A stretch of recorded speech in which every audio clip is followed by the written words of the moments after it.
Hello दोस्तों, स्वागत है आप सभी का स्लीपी क्लासेस में। तो दोस्तों, आज हम आपके एमसीक्यूज डिस्कस करेंगे 5 इकोनॉमी से रिलेटेड। दोनों ही का मिक्सचर रहेगा, स्टैटिक कंपोनेंट का भी, करंट अफेयर्स का भी। तो आइए देखते हैं आपकी प्रीलिम्स की प्रिपरेशन किस तरीके से चल रही है। शुरुआत करते हैं हमारे पहले क्वेश्चन के साथ, जहां पर बात हो रही है जीएसटी काउंसिल के बारे में। तो जीएसटी रजीम जब से लागू की गई है तो उसके बाद काउंसिल की भी स्थापना की गई थी। 3 स्टेटमेंट्स आपको यहाँ पर दी गई हैं। पूछा जा रहा है इनमें से कौन कौन सी करेक्ट है। पहली स्टेटमेंट के बारे में बात करें, कह रहे हैं कि ये एक कॉन्स्टिट्यूशनल बॉडी है जो कि प्रधानमंत्री द्वारा जिसकी चेयरमैनशिप हैंडल की जाएगी। सेकंड में इसके वोटिंग सिस्टम के बारे में बात हो रही है कि यहां पर जो केंद्रीय सरकार रहेगी उनके पास 50% की वेटेज रहेगी जितने टोटल वोट्स कास्ट किए जाएंगे। बिल्कुल सही बात भी है, काउंसिल है, कोई भी निर्णय लिया जाएगा तो वोटिंग सिस्टम से ही लिया जाएगा। थर्ड में कह रहे हैं कि एक फेडरल बॉडी है जहां पर दोनों ही centre as well as states को ड्यू रिप्रेजेंटेशन दी जाएगी। तो आपको बताना है इनमें से कौन कौन सी करेक्ट हैं। आपको यहां पर 4 कोड्स प्रोवाइड किए गए हैं। वीडियो पॉज कीजिए, इस क्वेश्चन को करेक्टली मार्क करने की कोशिश कीजिए। आइए क्वेश्चन सॉल्व करने की कोशिश करते हैं। तो पहली बात जो यहां हो रही है पहली स्टेटमेंट में कि कॉन्स्टिट्यूशनल बॉडी है, तो बिल्कुल करेक्ट है। जो आपका आर्टिकल 279A है, ठीक है जी, वहां पर लिखा गया है कि जीएसटी काउंसिल का निर्माण होना जरूरी है और यह प्रेसिडेंट द्वारा किया जाएगा। बट जो उसकी चेयरमैनशिप है वो प्राइम मिनिस्टर के पास नहीं रहेगी, ये आपके फाइनेंस मिनिस्टर के पास रहेगी। बहुत ही सिंपल सा फैक्ट है। अगर आप इसके बारे में पढ़ें जीएसटी काउंसिल के बारे में, तो पहली लाइन जहां पर कॉम्पोजिशन की बात आती है तो वहां पर पहले ही लिख दिया जाता है कि फाइनेंस मिनिस्टर इसके चेयरमैन रहेंगे। सेकंड में देखते हैं, जहां पर हो रही है वोटिंग सिस्टम के बारे में बात की, यहां पर जो केंद्रीय सरकार है उसके पास वेटेज रहेगी 50% वोट्स की। तो अब आप थर्ड स्टेटमेंट देखें जहां पर फेडरल बॉडी के बारे में बात की जा रही है कि ड्यू रिप्रेजेंटेशन, जितनी भी आपकी सेंट्रल गवर्नमेंट है और जो जितनी भी आपकी राज्य सरकारें हैं कि उन्हें यहाँ पर ड्यू रिप्रेजेंटेशन दी जाएगी। तो अगर ड्यू रिप्रेजेंटेशन की बात करें तो ड्यू रिप्रेजेंटेशन में सेंट्रल गवर्नमेंट को 50% वेटेज तो नहीं दी जाएगी। ठीक है जी, तो यहाँ पर आप थोड़ा सोच सकते हैं इसके बारे में कि ये आपकी स्टेटमेंट इनकरेक्ट है। ठीक है जी, तो आपकी स्टेटमेंट 1 और सेकंड इनकरेक्ट होगी। तो आपके पास ऑप्शन क्या बचती है, थर्ड स्टेटमेंट की, जो कि काफ़ी हद तक अगर आपको कॉन्स्टिट्यूशन के बारे में पता होगा तो फेडरलिज्म को ये प्रमोट कर रही है। ठीक है जी, तो इसी के आधार पर आपकी सी ऑप्शन करेक्ट ऑप्शन है। एक्सप्लेनेशन में देख लेते हैं। जैसे कि हमने बात की कि बेसिकली जो आपकी जीएसटी काउंसिल है तो एक कॉन्स्टिट्यूशनल बॉडी है जिसकी recommendations basically union as well as state government को दी जाती है कि कोई भी इशू रहेगा आपकी जीएसटी टैक्स से रिलेटेड उसे यहाँ पर रिजॉल्व करने की कोशिश की जाएगी। तो जैसे कि हमने बात की, यूनियन फाइनेंस मिनिस्टर जो रहेंगे वो बेसिकली इसके चेयरमैन रहेंगे और भी इसमें मेंबर्स रहेंगे, जैसे कि आपकी union state minister of revenue हो गए या फाइनेंस हो गए, या जो आपके ministers in charge of finance and taxation जितने भी स्टेट्स के रहेंगे वो भी इसके मेंबर्स यहाँ पर रहेंगे।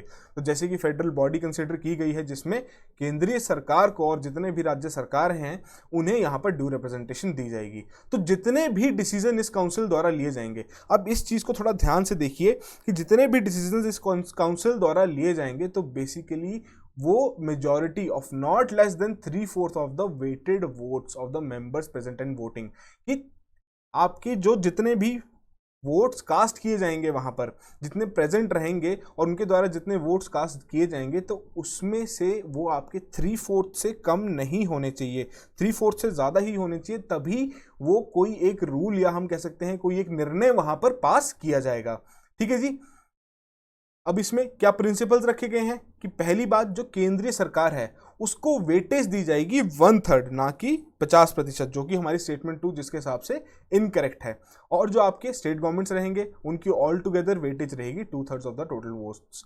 ठीक है जी, तो ये बेसिक सी डिटेल थी जीएसटी काउंसिल से रिलेटेड, किस तरीके से काम करती है, किस तरीके से निर्णय लेती है, क्या इसकी कॉम्पोजिशन है, ये बेसिक बेसिक सी चीज़ें हैं जो कि आपको किसी भी काउंसिल के बारे में पता होनी जरूरी है। तो आई होप आपने इसको करेक्टली मार्क किया हो। बढ़ते हैं अगले क्वेश्चन की ओर, जहां बात हो रही है ईज ऑफ डूइंग बिजनेस के बारे में। तो काफ़ी बार आपने सुना होगा न्यूज़ में, काफ़ी बार आता रहता है कि इंडिया की रैंकिंग ये रही, इंडिया की रैंकिंग ये रही। तो अब आपसे पूछा जा रहा है कि इनमें से कौन कौन से पैरामीटर्स हैं जो कि यूज़ किए जाते हैं जिसके हिसाब से जो आपका ईज ऑफ डूइंग बिजनेस का जो स्कोर है जिसके आधार पर रैंकिंग डिसाइड की जाती है नेशंस की, वो यहां पर यूज की जाते हैं।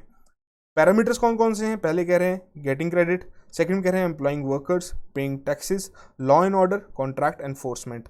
तो इससे रिलेटेड आपको यहाँ पर 4 कोड्स प्रोवाइड किए गए हैं। आपसे पूछा जा रहा है इनमें से कौन कौन से आपके पैरामीटर्स करेक्ट हैं। वीडियो पॉज कीजिए, इस क्वेश्चन को करेक्टली मार्क कीजिए, फिर हम इस क्वेश्चन को सॉल्व करेंगे। तो सॉल्व करें तो गेटिंग क्रेडिट बहुत इंपॉर्टेंट पैरामीटर है कि उधार किस तरीके से मिलेगा। तो ये तो आप बिल्कुल ऐसे ही कंसीडर कर सकते हैं, किसी भी बिजनेस को सरवाइव करने के लिए हम कह सकते हैं या इनिशिएट करने के लिए उधार तो वो बिजनेस ओनर लेगा ही लेगा, बैंक से लेगा, सरकार से लेगा या किसी स्कीम के थ्रू लेगा, बट वहां पर उधार लेना तो रहेगा ही। ठीक है जी। सेकंड बात आती है एम्प्लॉइंग वर्कर्स के बारे में कि किस तरीके से वो वर्कर्स को वहां पर एम्प्लॉय कर रहे हैं। तो यहाँ पर काफी ट्विस्ट है। ये जो एम्प्लॉइंग वर्कर्स और इसके साथ आपका एक और क्राइटेरिया था कॉन्ट्रैक्टिंग विद द गवर्नमेंट। तो ये जो दो पैरामीटर्स हैं जो 2020 की ईज ऑफ डूइंग बिजनेस की रिपोर्ट आई है, इसमें इन्होंने इसे कंसीडर तो किया है, ठीक है जी, इस पैरामीटर को कंसीडर तो किया है, बट जब फाइनल रैंकिंग निकालनी थी, जब स्कोर सेट करना था, तब इन्हें इंक्लूड नहीं किया गया था। और यहां पर क्वेश्चन में आपको डायरेक्टली लिखा गया है कि जब स्कोर मेजर करना है तब आपके कौन कौन से पैरामीटर्स यूज किए जाते हैं।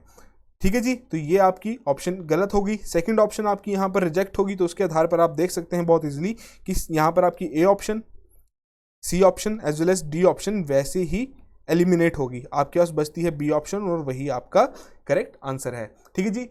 जैसे कि थर्ड में बात हो रही है पेइंग टैक्सेस, बहुत इंपॉर्टेंट है किस तरीके से टैक्सेस पे किए जा रहे हैं बिजनेस द्वारा, किस तरीके से वो थोड़ा बहुत रेवेन्यू जनरेट करके दे रहे हैं सरकार को, वो काफ़ी इंपॉर्टेंट फैक्टर है। फिर आपके लॉ एंड ऑर्डर, अब लॉ एंड ऑर्डर आपका कोई इस तरीके का इंपॉर्टेंट पैरामीटर नहीं है, या हम कह सकते हैं एक रेलेवेंट पैरामीटर नहीं लिया गया है यहाँ पर ईज ऑफ डूइंग बिजनेस को कैलकुलेट करने में। और कॉन्ट्रैक्ट एनफोर्समेंट, बिल्कुल सही बात है जी, कॉन्ट्रैक्ट किस तरीके से इन्फोर्स किया जा रहा है, वहाँ पे जो रूल्स एंड रेगुलेशंस हैं वो किस तरीके से लागू किए जा रहे हैं, तो एक इंपॉर्टेंट पैरामीटर है ही। तो जैसे कि हमने बात की आपके ईज ऑफ डूइंग बिजनेस के बारे में, तो यहाँ पर आपको एक्सप्लेनेशन में दे दिया गया है कि कौन सी स्टेटमेंट आपकी किस आधार पर इनकरेक्ट है। तो 2020 की ईज ऑफ डूइंग बिजनेस की रिपोर्ट आई थी जिसमें इंडिया का प्लेस 63rd रखा गया आउट ऑफ 190 कंट्रीज। तो न्यूजीलैंड ने अपनी पहली पोजीशन यहाँ पर रिटेन की है, हालांकि जो सोमालिया है उसका 190th रैंक है, सबसे लास्ट रैंक रहा है।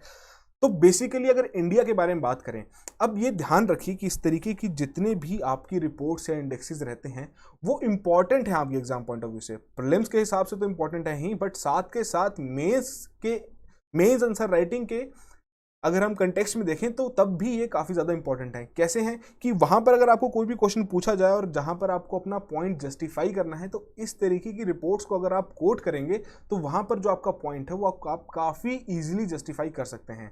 ठीक है जी।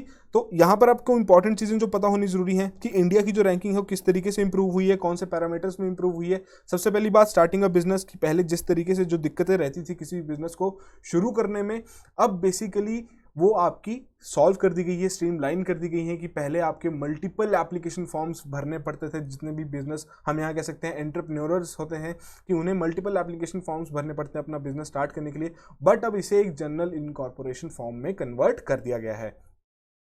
फिर बात करते हैं dealing with the construction permits कि कंस्ट्रक्शन परमिट से डील करना बहुत ज़्यादा रहता है कि आपको ये चीज़ें देखनी ही पड़ती हैं किस तरीके से आपकी कंस्ट्रक्शन की जा रही है। तो इसमें आपकी जो वेयर हाउस की कॉस्ट है तो वो अब हम कह सकते हैं कि वो 4% of the warehouse value के अराउंड आ गई है विद कंपेयर टू द 5.7% जो कि पहले था। तो यहाँ पर खर्चा थोड़ा बहुत बिजनेस ओनर का बच गया। फिर बात करें ट्रेडिंग अक्रॉस द बॉर्डर्स की, किस तरीके से ट्रेडिंग की जा रही है अक्रॉस द बॉर्डर्स, कि जो बिजनेस वहाँ पर डेवलप कर रहा है वो एक कोई भी प्रोड्यूस वहाँ पर डेवलप कर रहा है उसे अक्रॉस द बॉर्डर किस तरीके से पहुँचाया जा रहा है। तो यहाँ पर एक single electronic platform, improved electronic submission method for documents and upgrades two port infrastructure कि इंपोर्ट एक्सपोर्ट की जो प्रोसेस है उसको और ज़्यादा इजी करने के लिए ये नए नए इनिशिएटिव्स यहाँ पर लिए गए हैं। फिर बात आती है रिजॉल्विंग इंसॉल्वेंसी की, जो आपकी बैंक्रप्सी की जो हम बात करते हैं कि जो आपकी रिकवरी रेट है अंडर द रिजॉल्विंग इंसॉल्वेंसी वो काफ़ी ज़्यादा सिग्निफिकेंटली इम्प्रूव हो गई है। काफ़ी इंपॉर्टेंट डेटा है ये आपके लिए कि वो आपका 26.5% से अब वो 71.6% तक पहुंच चुका है। ठीक है जी। और जैसे कि पहले अगर हम देखें तो अराउंड आपके 4.3 ईयर्स लग जाते थे इस तरीके के इंसॉल्वेंसी को रिजॉल्व करने में, बट अब वो आपके 1.6 ईयर्स तक बात पहुंच चुकी है।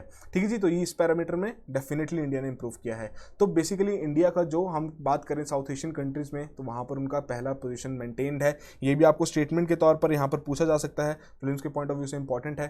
ठीक है जी। अब यहाँ पर एक इम्पॉर्टेंट खास बात क्या है कि पहले तो सिर्फ दिल्ली और मुंबई को ही कंसिडर किया जाता था। जब वर्ल्ड बैंक द्वारा ये रिपोर्ट तैयार की जाती थी तो सिर्फ दिल्ली और मुंबई को ही कंसिडर किया जाता था, बट अब वो कोलकाता और बेंगलुरु को भी इंक्लूड करेंगे ताकि एक होलिस्टिक पिक्चर यहाँ पर डेवलप की जा सके कि किस तरीके से जो हमारे देश का बिजनेस एनवायरमेंट है वो ग्रो कर रहा है। ठीक है जी, सिंपल सा क्वेश्चन था। बढ़े अगले क्वेश्चन की ओर। उससे पहले आप एक बार देख लीजिए कितने सारे आपके पैरामीटर्स हैं, 10 पैरामीटर्स हैं, इनके बारे में आपको पता होना जरूरी है, इन्हें अपने नोट्स में जरूर कंपाइल कर लीजिए। बढ़ते हैं अगले क्वेश्चन की ओर, जहां पर बात हो रही है ताम्रा पोर्टल के बारे में कि आपका लॉन्च किया गया है इन ऑर्डर। अब यहां पर आपको 4 ऑप्शंस दी गई हैं। ठीक है जी, पहले में कह रहे हैं कि जो आपका कोल का परचेज और सेल है उसे यहाँ पर मॉनिटर किया जा सके। सेकंड में कह रहे हैं कि एक ट्रांसपेरेंसी इंश्योर की जा सके जो आपकी माइनिंग क्लियरेंस में दी जाती है। थर्ड में कह रहे हैं कि प्रमोट किया जा सके कि कॉपर का ज़्यादा से ज़्यादा यूज़ किया जा सके मेडिसिन में। और लास्ट में कह रहे हैं कि जो आपके हैंड क्राफ्टेड कॉपर यूटेंसिल्स हैं उन्हें यहाँ पर बेचने की बात की जा रही है जो कि इस पोर्टल द्वारा बेचे जाएंगे। तो ताम्रा पोर्टल आपने ज़रूर न्यूज़ में कभी ना कभी तो सुना होगा, थोड़ा सोचिए इसके बारे में। वीडियो पॉज कीजिए, फिर हम इस क्वेश्चन को डिस्कस करते हैं। तो बेसिकली यहाँ पर आपकी करेक्ट ऑप्शन है to ensure transparent mining clearance. तो अगर हम यहाँ पर देखें कि ताम्र मतलब तांबा, तो काफ़ी एस्पिरेंट्स यहाँ पर कंफ्यूज हो सकते हैं कि ये आपका कॉपर से रिलेटेड है, बट ताम्रा की जो फुल फॉर्म है अगर हम उसे देखें तो वो क्या है, transparency auction monitoring and resource augmentation. तो बेसिकली ताम्रा पोर्टल जो हमारी एपेक्स बॉडी ये कंस्टिट्यूट की गई थी जिसके आधार पर ये डिसाइड किया गया था कि जितनी भी क्लियरेंसेस की प्रोसेस रहती है किसी भी, हम कह सकते हैं माइनिंग ब्लॉक को एलोकेट करने में, तो उसे यहाँ पर रिजॉल्व करने के लिए ही आपका ताम्रा पोर्टल लाया गया है। ठीक है जी, 2017 में मिनिस्ट्री ऑफ माइंस द्वारा ये लॉन्च किया गया था और साइमल्टेनियसली लॉन्च किया गया था across the 12 mineral rich states. तो बेसिकली इसमें आपकी लीगल माइनिंग अगर करनी है तो किसी भी एंटरप्रेन्योर को क्या करना है, जो अप्रूवल्स ऑब्टेन करने हैं वो बहुत इंपॉर्टेंट है, साथ के साथ जो माइनिंग ब्लॉक ऑक्शंस हैं उसमें पार्टिसिपेट करना भी इंपॉर्टेंट है। ठीक है जी, तो काफ़ी इंटरैक्टिव प्लेटफॉर्म सा तैयार किया गया है, वेब बेस्ड प्लेटफॉर्म भी है, मोबाइल ऐप भी इसकी तैयार की गई है, और ये आपके सारे ही जितने भी ब्लॉक हो गया, स्टेट हो गया, मिनरल वाइज इंफॉर्मेशन हो गया of the blocks to be auction, ये सभी चीज़ें यहाँ पर कवर की जाएंगी इस पर्टिकुलर एक पोर्टल में। ठीक है जी, तो हम कह सकते हैं एक बेटर गवर्नेंस की ओर एक और स्टेप है भारत सरकार का। तो इस तरीके के आप जो एग्जांपल्स हैं कि ताम्रा पोर्टल सरकार द्वारा लॉन्च किया गया ताकि और स्ट्रीमलाइन हो सके हमारी गवर्नेंस और हमें अच्छे से वो गवर्न कर सके इन सब चीज़ों को, तो आप वहाँ पर कोट कर सकते हैं इस तरीके का एग्जाम्पल। ठीक है जी, सिंपल सा क्वेश्चन था, फैक्ट बेस्ड। बढ़ते हैं अगले क्वेश्चन की ओर। यहाँ बात हो रही है एक्सपोर्ट प्रिपेयर्डनेस इंडेक्स 2020 के बारे में। आपको दी गई हैं 4 स्टेटमेंट्स यहाँ पर। ठीक है जी, पूछा जा रहा है इनमें से कौन कौन सी करेक्ट हैं, और आपको उससे रिलेटेड 4 कोड्स भी यहाँ पर प्रोवाइड किए गए हैं। थोड़ा देखिए, थोड़ा हम कह सकते हैं इसे कि ये हार्ड लेवल का क्वेश्चन है। तो पहली स्टेटमेंट देखें कि बेसिकली पहली रिपोर्ट है जो कि एग्जामिन करेगी एक्सपोर्ट प्रिपेयर्डनेस की, किस तरीके से हम प्रिपेयर्ड हैं एक्सपोर्ट करने के लिए, और जो हमारी परफॉर्मेंस है, जो हमारे राज्य हैं उनकी किस तरीके से परफॉर्मेंस रही है। सेकंड में कह रहे हैं नीति आयोग द्वारा रिलीज की गई है। थर्ड में कह रहे हैं जो इंडेक्स है बेसिकली रैंक करता है स्टेट्स को ऑन 4 की पैरामीटर्स। कौन कौन से पैरामीटर्स के बारे में बात हो रही है, पॉलिसी, बिजनेस इकोसिस्टम, फिर आपका एक्सपोर्ट इकोसिस्टम आ गया, और फिर एक्सपोर्ट परफॉर्मेंस, और लास्ट में कह रहे हैं Haryana was the best performing state. तो अगर आप इस क्वेश्चन को देखें, थोड़ा समझें, तो आप काफ़ी इजीली भी सॉल्व कर सकते हैं, बट आपको एक सिंपल सा लॉजिक यहाँ लगाना पड़ेगा। तो पहले तो आप वीडियो पॉज कीजिए, इस क्वेश्चन को सॉल्व करने की कोशिश कीजिए। तो लॉजिक के बारे में बात करें कि अगर एक्सपोर्ट की बात की जा रही है, ठीक है जी, तो अगर आप सोचें कि कौन सा स्टेट होगा जो कि बेस्ट परफॉर्मिंग होगा, क्या वो लैंडलॉक्ड स्टेट होगा या फिर वो कोस्टल एरिया का स्टेट होगा, तो आप खुद ही सोचिए कि लैंडलॉक्ड स्टेट इतने इजीली अपना जो भी प्रोड्यूस है वो एक्सपोर्ट नहीं कर सकता, तो it has to be a coastal state. तो उसी के बेसिस पर अगर आप ऑप्शन 4 नेग्लेक्ट कर दें तो आपके पास बचती हैं ऑप्शन 1, 2 एंड 3। ठीक है जी, अब ऑप्शन 4 अगर आप नेग्लेक्ट कर देंगे तो उसके आधार पर आपकी बी ऑप्शन और डी ऑप्शन दोनों ही कैंसिल हो गई। फिर बात आती है कि फर्स्ट स्टेटमेंट के बारे में। तो ये तो आपको एक सिंपल सी चीज़ पता होनी बहुत ज़रूरी है कि पहली ऐसी रिपोर्ट तैयार की गई थी जिसमें आपकी एक्सपोर्ट प्रिपेयर्डनेस और जो इंडियन स्टेट्स हैं उनकी परफॉर्मेंस असेस की जाएगी। तो पहली स्टेटमेंट आपकी यहाँ पर करेक्ट है। अब सेकंड में हम बात करें कि आपकी नीति आयोग द्वारा रिलीज की गई थी, तो यहाँ पर आप थोड़ा कंफ्यूज हो सकते हैं, हो सकता है मिनिस्ट्री ऑफ कॉमर्स द्वारा रिलीज की गई हो या नीति आयोग द्वारा रिलीज की गई हो, बट यहाँ पर आपकी स्टेटमेंट बिल्कुल करेक्ट है और उसी के बेसिस पर आपकी first, second and third statements correct हैं और आपकी ए ऑप्शन करेक्ट ऑप्शन है। ठीक है जी, तो सिंपल सा कॉन्सेप्ट था। हरियाणा के बारे में अगर आपको पता होता कि ये बेस्ट परफॉर्मिंग स्टेट है या नहीं, सिंपल सा लॉजिक लगाते कि it definitely has to be a coastal state. ठीक है जी, एक्सप्लेनेशन में देख लेते हैं कि किस तरीके से आपके ये स्टेट्स रैंक किए जाते हैं। तो बेसिकली जैसे कि हमने बात की, 4 की पैरामीटर्स हैं, पॉलिसी हो गया, फिर आपका बिजनेस इकोसिस्टम हो गया, फिर आपका एक्सपोर्ट इकोसिस्टम हो गया, एक्सपोर्ट परफॉर्मेंस हो गया। तो उसमें 11 सब पिलर्स में ये डिवाइड किया गया है। कौन कौन से हैं, किस तरीके से एक्सपोर्ट प्रमोशन पॉलिसी लागू की जाती है, इंस्टीट्यूशनल फ्रेमवर्क कैसा है, बिजनेस एनवायरनमेंट कैसा है, इंफ्रास्ट्रक्चर कैसा है, ट्रांसपोर्ट कनेक्टिविटी किस तरीके से रखी गई है, एक्सेस किस तरीके से है फाइनेंस का, फिर आपका एक्सपोर्ट इंफ्रास्ट्रक्चर भी बहुत ज़्यादा इंपॉर्टेंट है कि जैसे जो आपके पोर्ट्स हैं वो किस तरीके से मेंटेन किए गए हैं, नहीं किए गए हैं, ट्रेड सपोर्ट किस तरीके से है, रिसर्च एंड डेवलपमेंट इंफ्रास्ट्रक्चर में कैसा है, एक्सपोर्ट की डाइवर्सिफिकेशन है या नहीं, ग्रोथ ओरिएंटेशन है या नहीं। तो ये इंपॉर्टेंट 11 सब पैरामीटर्स हैं जो कि आपके लिए काफ़ी ज़्यादा इंपॉर्टेंट है, जिसके आधार पर ही स्टेट्स की रैंकिंग की जाती है।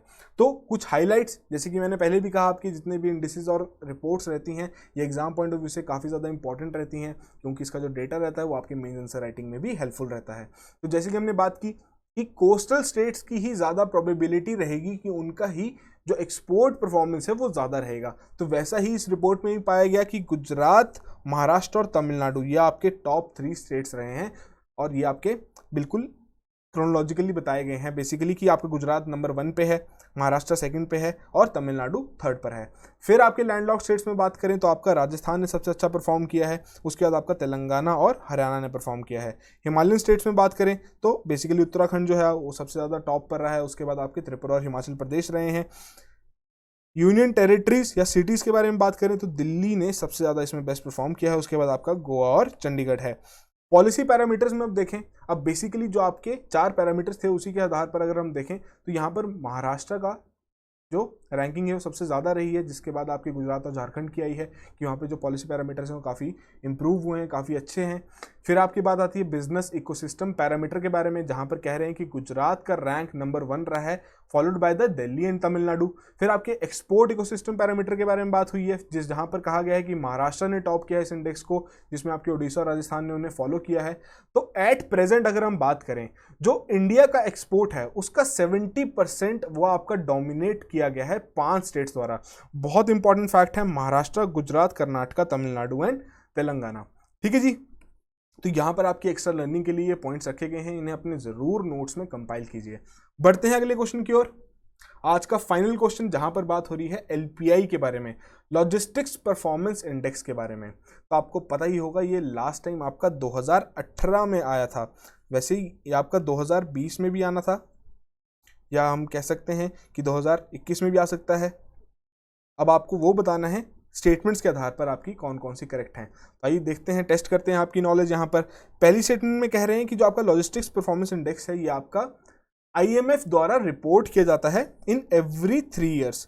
सेकेंड में कह रहे हैं जो इंडिया की रैंकिंग है वो जंप हो गई है फ्रॉम द 35th जो कि 2014 में थी टू 26th इन LPI 2018।